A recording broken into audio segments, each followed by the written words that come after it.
किनाऱ्यावरची बोट बघण्यासाठी, पण आम्हाला येऊपर्यंत बोटच तोडून टाकली.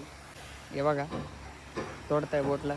तिकडे एक तुकडा आहे, इकडे क्रेन. चला तर सुरुवातीपासून स्टार्ट करूया. नमस्कार मित्रांनो, स्वागत आहे तुमचं माझ्या न्यू मिनी ब्लॉग मध्ये. दर्शन झाल्यानंतर आम्ही तिसऱ्या लोकेशनला निघालो, ते म्हणजे प्राचीन कोकण म्युझियम. इथल्या गाईडनी सांगितल्याप्रमाणे 3 एकर मध्ये हे प्राचीन कोकणचा परिसर आहे. तुमच्या माहितीसाठी सांगते, इथं पर पर्सन 50 रुपीज घेतात आणि तुम्हाला फोन आतमध्ये घेऊन जायचा असेल तर त्याचे वेगळे 50 रुपये लागतात. इथे आपल्याला फ्री गाईड देतात, जे की आपल्याला तिथली पूर्ण माहिती सांगतात आणि जात्या वेळेला ग्रुपने घेऊन जातात. 10-20 लोक असं एक ग्रुप करून सगळ्यांना माहिती देतात. मला हे असे प्राचीन काळातले लोकेशन बघायला फार आवडतं. इथेच पुढे शंख प्रदर्शन म्हणून आहे, जिथे की वेगवेगळ्या प्रकारचे शंख असतात, पण तिथे फोटोज काढायला अजिबात अलाउड नाहीये.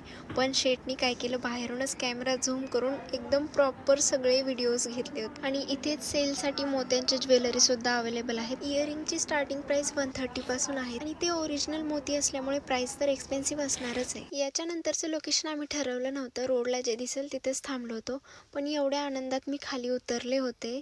इतकं सुंदर दिसत होतं वरतून की बस. प्रत्येक लोकेशनला व्हिडिओज आणि फोटोज काढायचे, मी कसं मिस करणार ना. आणि या लोकेशनला ना कोणीच नव्हतं, मे बी हे कोणाला माहितीच नसणार आहे. पण वरती येताना आमची एवढी फाटली की वरती आल्यावर आम्ही डायरेक्ट नारळ पाणीच पिलो. फोर्थ लोकेशन आहे आमचं मिऱ्या बीच. हे रत्नागिरीमधील एकदम फेमस बीच आहे. बसरा स्टारशिप आहे ही, जी की चक्रीवादळामुळे इकडे किनाऱ्यावरती आली होती आपल्या इकडे. लाटांमुळे याचे 2 तुकडे झालेले आहेत, त्याच्यामुळे हे भंगारात विकण्यात आलेले. हे जर डिसेंबर पर्यंत कोकणला जाणार असाल तर या बीचला नक्की व्हिजिट करा, कारण की ती शिप अतिशय सुंदर आहे. तर या बीच वरती खरंच खूप जास्त शांतता आहे, खूप भारी वाटेल. आणि मेन म्हणजे सनसेट तिथला बघण्यासाठी अतिशय सुंदर आहे. हा असा होता आमचा डे 1, जो की रत्नागिरीमध्ये आम्ही काढला. आम्ही नेक्स्ट डेस्टिनेशनला गेलो, ते की मालवणला जायचं होतं आम्हाला, पण त्याच्या अलीकडेच देवगड बीच आहे, तो सुद्धा खूप सुंदर आहे. आणि लहान लहान मुलं ट्रिपसाठी येतात गाईज कोकणला. तुम्ही कधी येणार आहे? डे 2. मॉर्निंगला उठल्यावरती लवकर आम्ही आलो देवगड बीचला. ॲज युजल या बीचला पण कोणीच नव्हतं. इथे लाटांचा आवाज एवढा जोरात येत होता की बस. पण फोटोशूटसाठी एकदम बेस्ट लोकेशन आहे, जे की रत्नागिरीपासून मे बी 100-105 किलोमीटर आहे. आणि हे आहे आमच्या दोघांचा आजचा आउटफिट. गाईज, आज माझा बर्थडे आहे 15 डिसेंबर, पण हा ब्लॉग नंतर येईल.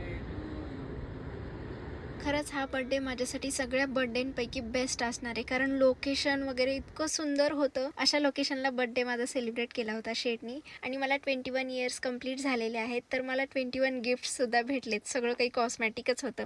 आजकाल मला कॉस्मॅटिक असं घ्यायला खूप जास्त आवडतं, सो मला शेटनी घेऊन दिलं होतं भरपूर काही. माझा आनंद तर तुम्ही बघताय, मी खूप हॅप्पी होते. चला तर मग हा बर्थडेचा ब्लॉग आपण इथेच एंड करूयात. बाय, भेटूया नेक्स्ट ब्लॉगमध्ये. Stay tune for next.